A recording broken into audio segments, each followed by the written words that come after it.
I'm Bobby Welber, and I'm back with this week's top 5 stories from Hudson Valley Post. A landmark family-owned restaurant that's been serving customers in the area for more than half a century has closed its doors. Smalleys Inn off Route 52 in Carmel closed for good Wednesday afternoon.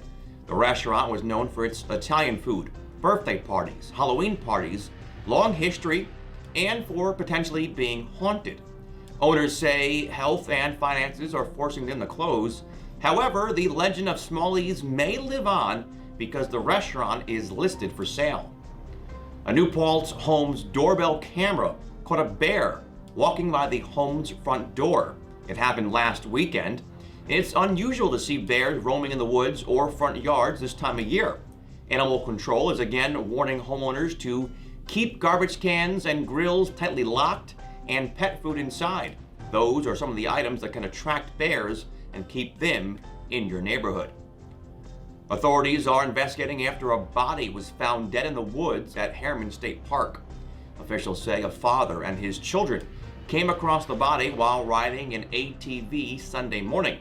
It took first responders about 3.5 hours to retrieve the body, which is about a mile deep in the woods. It's unclear how long the man was there or the cause of death.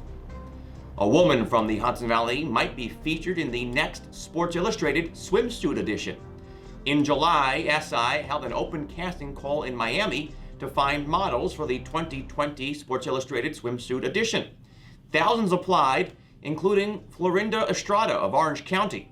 The Monroe woman says she waited in line for over 4 hours before another model spotted her and gave her a golden ticket to cut the line.